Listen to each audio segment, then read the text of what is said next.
आज हम लोग करेंगे रिलेशन, ठीक है। क्लास 12 का है ये,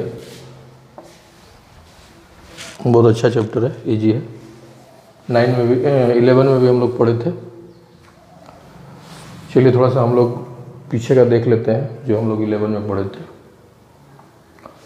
रिलेशन समझने के पहले सबसे पहले आपको समझना पड़ेगा ऑर्डर्ड पेयर क्या है, फिर कार्टेशियन प्रोडक्ट क्या है, ठीक है। चलिए पहले ऑर्डर्ड पेयर देखते हैं। मान लेते हैं कोई एक हॉरिजॉन्टल लाइन है और एक वर्टिकल लाइन है। दोनों जहाँ पे मीट कर रहा है उसको ओरिजिन बोलते हैं। इधर एक्स लिखेंगे, इधर एक्स डैश, ये एक्स एक्सिस है, ऊपर वाई लिखेंगे, नीचे वाई डैश लिखेंगे, ये वाई एक्सिस है, ठीक है। यहाँ हम लोग समझ रहे हैं ऑर्डर्ड पेयर। मान लेते हैं किसी नंबर को इसमें 4 3, ठीक है। यहाँ पे ये 2 नहीं है, इसको एक एंट्री बोलेंगे। ये ऑर्डर्ड पेयर में है। ऑर्डर्ड पेयर का क्या मतलब होता है, 4 3 और 3 4 दोनों अलग अलग चीज़ें। 4 3 अलग पोजीशन को शो करता है और 3 4 अलग पोजीशन को शो करता है। चलिए हम देख लेते हैं। 4 3 अगर हमको लोकेट करना होगा 1 2 3 4, एक्स एक्सिस पे हमको 4 लेना है और वाई एक्सिस पे हमको 3 लेना है। 1 2 3। अब दोनों का परपेंडिकुलर जहाँ पे मीट करेगा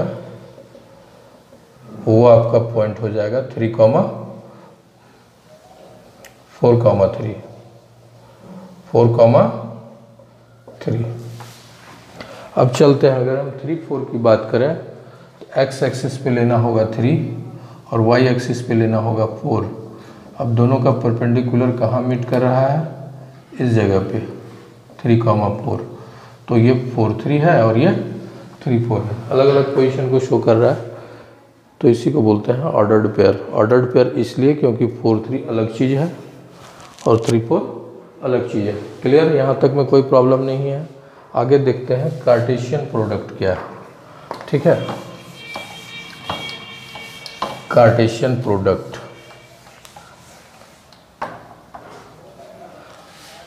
मान लेते हैं एक सेट ले लेते हैं हम लोग 1 2 3 4 और एक दूसरा सेट लेते हैं 2, चलिए इसको 5 ले लेते हैं, इसको 6 ले लेते हैं।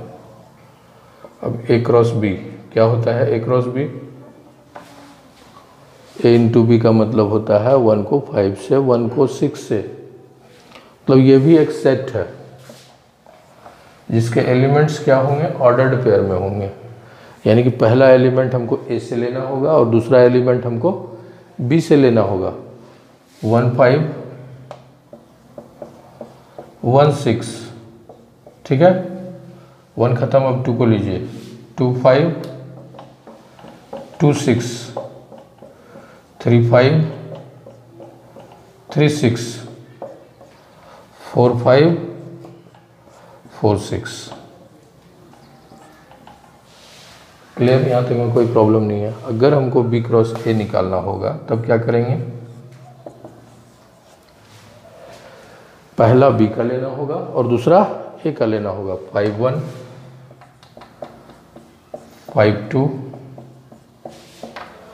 5 3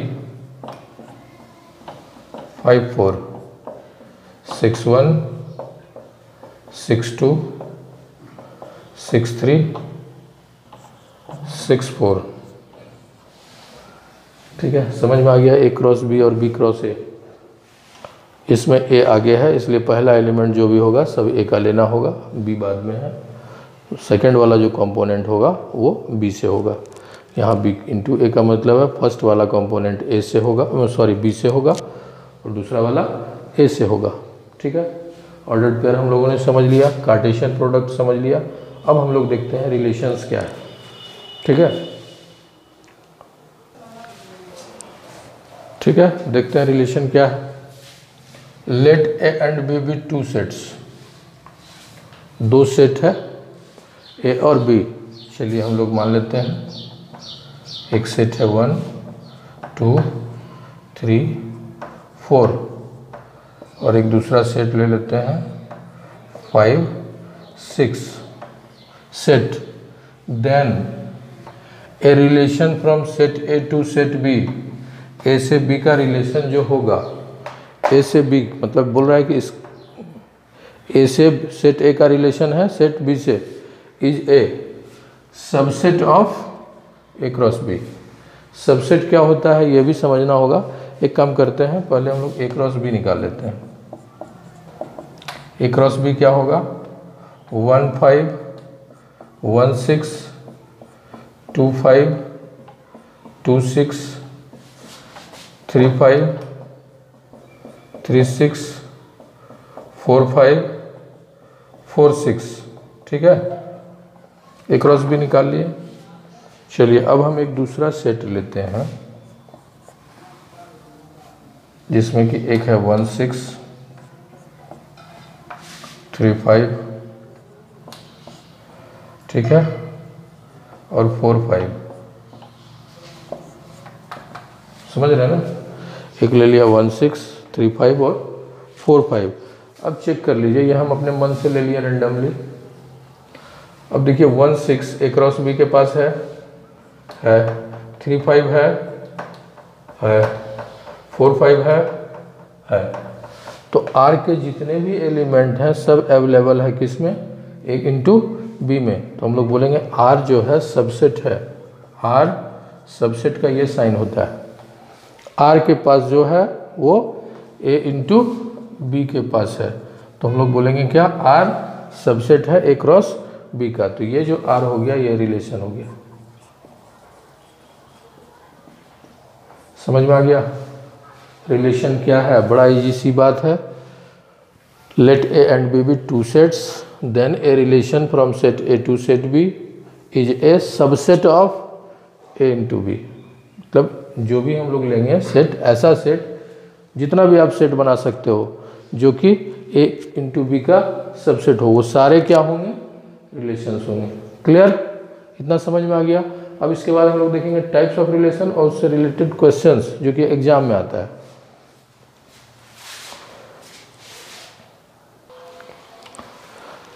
टाइप्स ऑफ रिलेशंस के पहले हम लोग डोमेन और रेंज समझ लेते हैं। मान लेते हैं कोई एक फंक्शन है 1 3 7 9 6 2, समझ रहे हैं ना, 8 4, ठीक है। तो ये जो पहला कंपोनेंट है 1 7 6 और 8, ये जो है इसको डोमेन बोलेंगे। और एक होता है रेंज, सेकेंड कंपोनेंट जो होगा वो रेंज हो जाएगा 3 9 2 4। समझ में आया, बड़ा सिंपल सा मैटर है। डोमेन निकालने के लिए आपको फर्स्ट कंपोनेंट को लेना होगा और रेंज के लिए आपको सेकंड वाले को लेना होगा। चलिए इसी में हम समझा देते हैं इन्वर्स ऑफ रिलेशन। तो कुछ नहीं, इस तरह से रिप्रेजेंट करिएगा, आर पे पावर -1 इन्वर्स इसको पढ़ते हैं। 3 को पहले कर लेंगे, सेकंड वाला कंपोनेंट पहले 9 7 2 6 4 8, ठीक है। ये था set A to set B और ये set B to set A. Clear. अब देखते हैं टाइप्स ऑफ रिलेशन।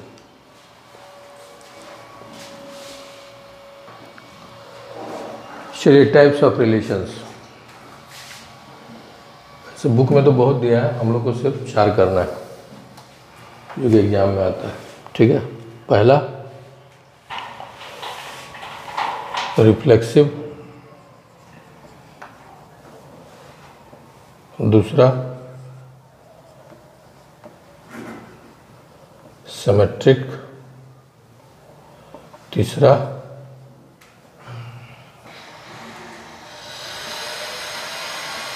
ट्रांजिटिव, और चौथा इक्विवेलेंस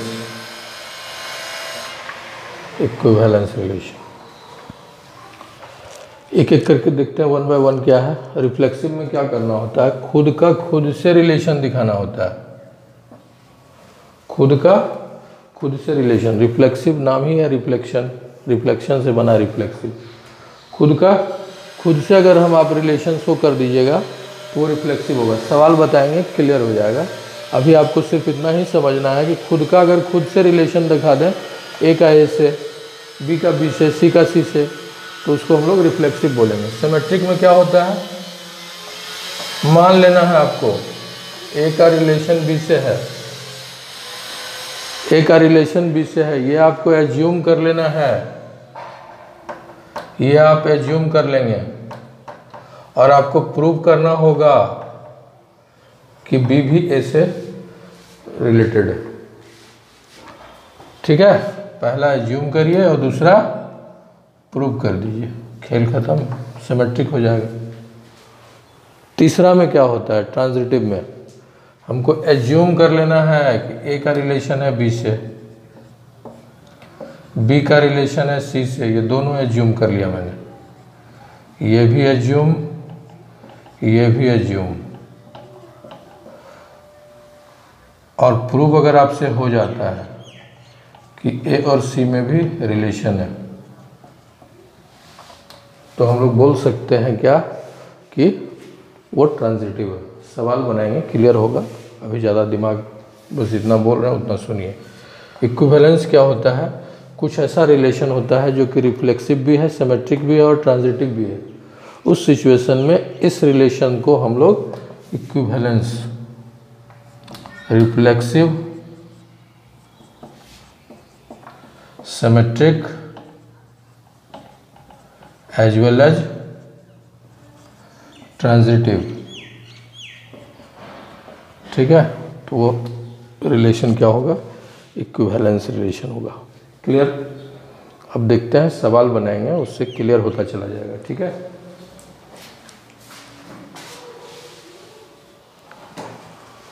चलिए इस क्वेश्चन को देखते हैं, क्या बोल रहा है ये क्वेश्चन।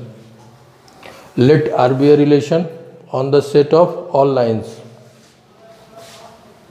इसको दिमाग में रखिए, एक सेट आपको दे दिया है, मान लेते हैं उस सेट का नाम L है। इसमें क्या है, ऑल द लाइन्स, जितने भी लाइन्स हैं, आप जितना भी लाइन इमेजिन कर सकते हैं, उस सब का जो फैमिली है उसको L से रिप्रेजेंट कर रहा है। So let R be a relation on the set of all line in a plane defined by, ये है डेफिनेशन उस रिलेशन का। ठीक है, L1 डेफिनेशन ये है पूरा।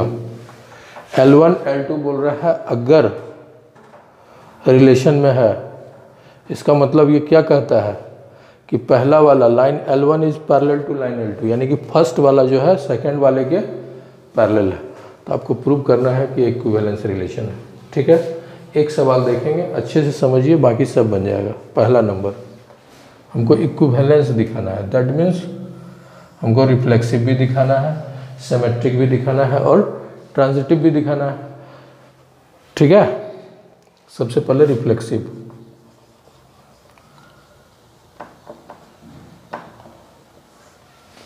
ठीक है,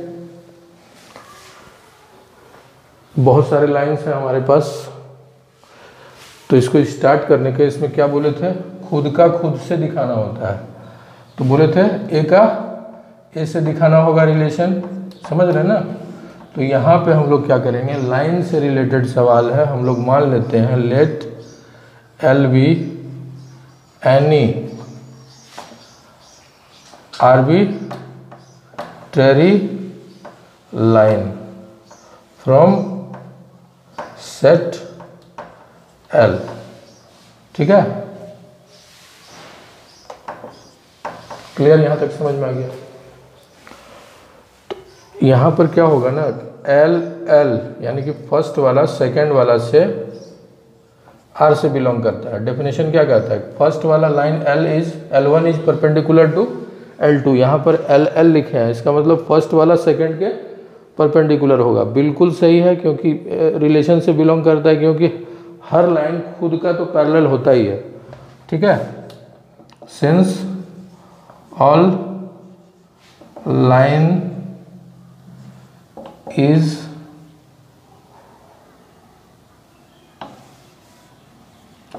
a line is parallel to itself, तो इसका मतलब है LL बिलोंग करता है रिलेशन से, therefore R is रिफ्लेक्सिव। चलिए सेकंड में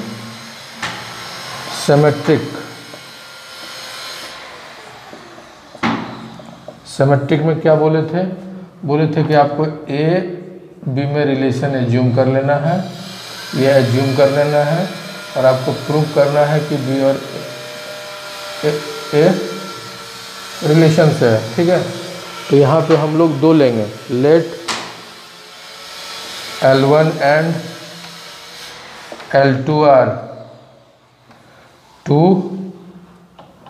आर्बिट्रेरी, जरूर लिखिएगा, arbitrary lines from set L या गिवन सेट्स। नहीं कुछ समझ में आ रहा, गिवन सेट्स लिख दीजिए। अब पहला बोले थे एज्यूम कर लेने, यानी कि L1 L2 belongs to R। L1 ये अगर R से बिलोंग कर रहा है, इसका मतलब क्या, फर्स्ट वाला दूसरे के पैरेलल है, तो हम लोग लिख सकते हैं क्या, हमको प्रूव क्या करना है, L1 बिलोंग्स टू R। अभी आप ही सोचिए कि अगर मान लेते हैं एक L1 है, ये वाला लाइन इसके पैरेलल है, L1 अगर L2 के पैरेलल है, तो क्या L2 L1 के पैरेलल नहीं होगा। तो हम लोग लिख सकते हैं L2 L1 belongs to R। ठीक है, समझ गए ना, therefore R इज सिमेट्रिक। अब आइए ट्रांजिटिव।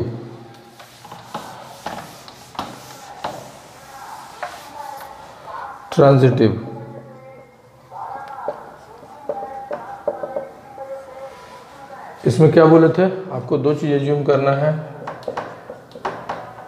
ARB BRC, और आपको प्रूव क्या करना होता है, ARC। इस दोनों में अगर रिलेशन प्रूव कर दिए तो वो हो जाएगा ट्रांजिटिव रिलेशन। तो यहाँ पे हमको तीन लाइन एज्यूम करना है, कंसिडर करना है, late L1 L2 and L3 R3 arbitrary lines.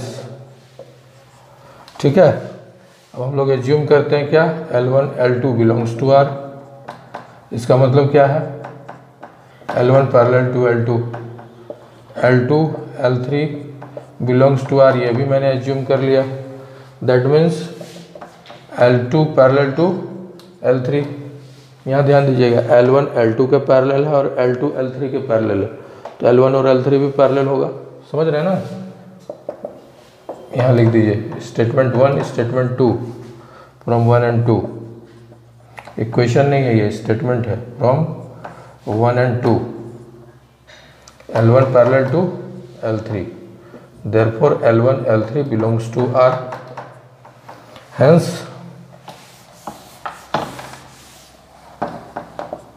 R is transitive, hence R is equivalence relation। चलिए इसी टाइप का एक सवाल और करते हैं, क्लियर हो जाएगा उससे। चलिए इसको देखिए क्या बोल रहा है, the relation is congruent to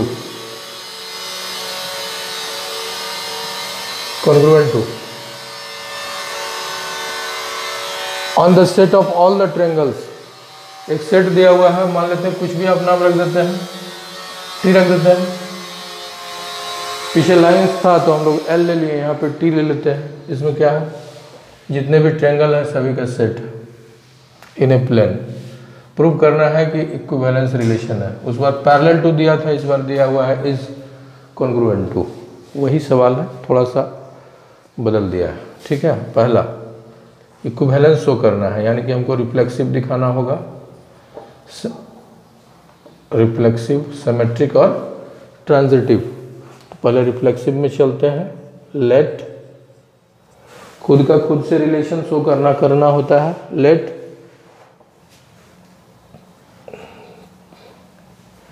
T1, let T1 be any arbitrary element from set या from T लिखिए, T। ठीक है, तो कोई भी ट्रेंगल खुद का तो कॉन्ग्रुएंट होगा ही,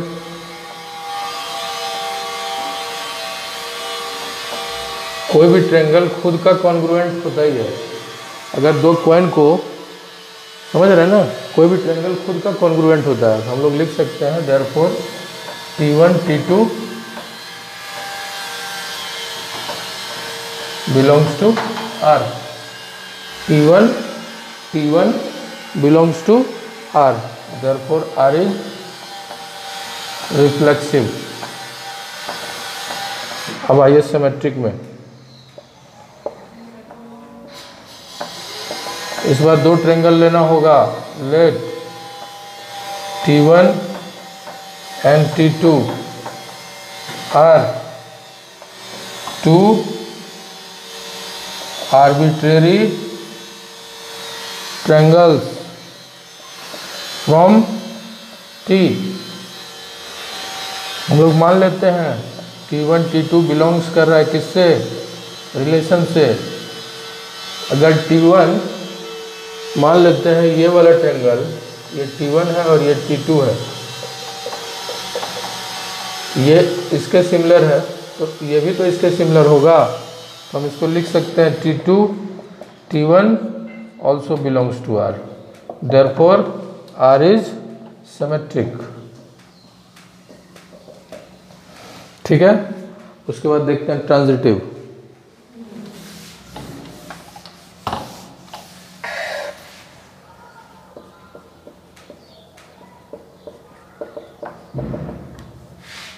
यहाँ पर तीन ट्रायंगल लेना होगा। Let T1 T2 and T3 are three arbitrary triangles from T। ठीक है, एज्यूम कर लीजिए क्या, T1 T2 belongs to R जो पीछे किए थे, और क्या T2 T3 belongs to R। इसका मतलब क्या होता है, डेफिनेशन क्या कहता है, कॉन्ग्रुएंट टू T2। इसका डेफिनेशन क्या होगा, T2 T3 T1 T2 के कॉन्ग्रुएंट है और T2 T3 के कॉन्ग्रुएंट है। दैट मीन्स T1 और T3 कॉन्ग्रुएंट है आपस में। कॉमन सेंस लगाइए। Therefore T1 congruent to T3, T1 T3 belongs to R, therefore R is transitive, hence R is equivalence। ठीक है, आगे देखते हैं।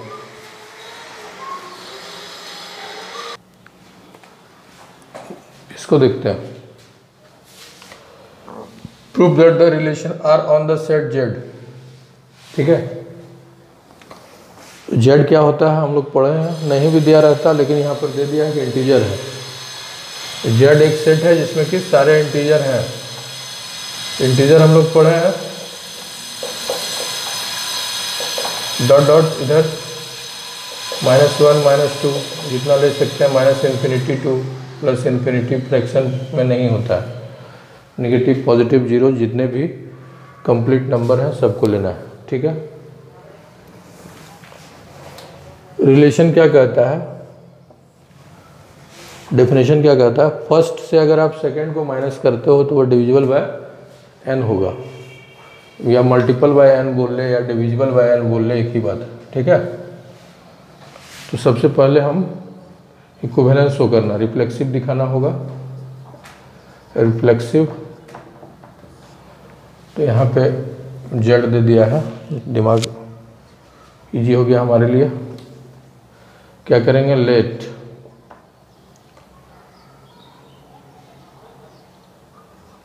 कुछ भी ले लीजिए आप, कोई भी number, A B any arbitrary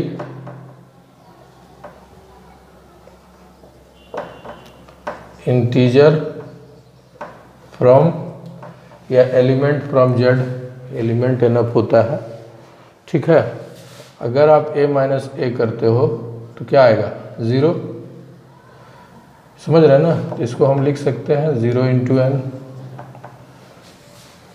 इसको चाहते तो 0 इंटू 2 लिख सकते थे, 0 इंटू 3। यहाँ पर हमको रिक्वायर्ड है डिविजिबल बाय n प्रूव करना, तो हम लोग 0 इंटू एन लिख सकते हैं, यानी कि फर्स्ट वाला को, मतलब a से अगर a को माइनस करेंगे तो वो डिविजिबल बाय n होगा। इसका मतलब है कि a और a में रिलेशन है, therefore a belongs to r, r is reflexive. कोई प्रॉब्लम यहाँ तक नहीं। आगे देखते हैं, सिमेट्रिक, सिमेट्रिक इसमें दो एज्यूम करना होगा, let A and B are two arbitrary elements from Z. इसमें थोड़ा सा लिखना पड़ता है, ठीक है, फ्रॉम जेड। अब मान लीजिए आप कि ए बी बिलोंग करता है आर से, तो डेफिनेशन क्या कहता है कि फर्स्ट से अगर आप सेकंड को माइनस करते हो तो डिविजिबल बाय n होगा, तो n इंटू कोई सम इंटीजर n के लिख सकते हैं। अब एक काम करते हैं, अगर हम b माइनस ए ले लें तो क्या होगा, n इंटू माइनस के हो जाएगा, निगेटिव हो जाएगा, 2 माइनस 4 माइनस 2, अगर 4 माइनस 2 2 होता है तो 2 माइनस 4 माइनस 2 होगा। तो उसी तरह से a माइनस बी अगर पॉजिटिव हो रहा है that means b minus A negative होगा। n इंटू माइनस के इंटीजर निगेटिव हो सकता है, इसलिए कोई प्रॉब्लम नहीं है। तो यहाँ भी n हम लोग लिख आ गया, therefore B A belongs to r, r is symmetric.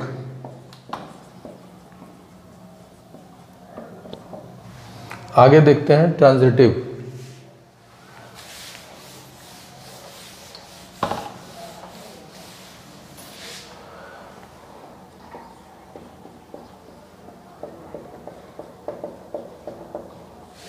इसमें हम लोग लेंगे 3 इंटीजर कंसीडर करेंगे, a b and c are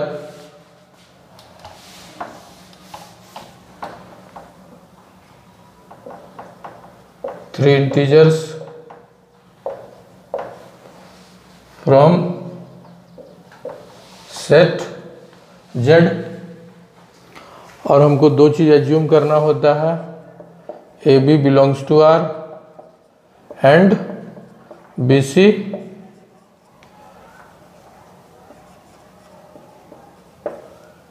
belongs to R. इसको क्या लिख सकते हैं, a minus B equal to n के ले लीजिए, क्योंकि डेफिनेशन तो यही कहता है कि इस a minus B divisible by n होगा, और यहाँ पे क्या हो जाएगा, b minus C equal to n into something, कुछ और ले लीजिए, के मत लीजिए, लेमडा ले लीजिए, ठीक है।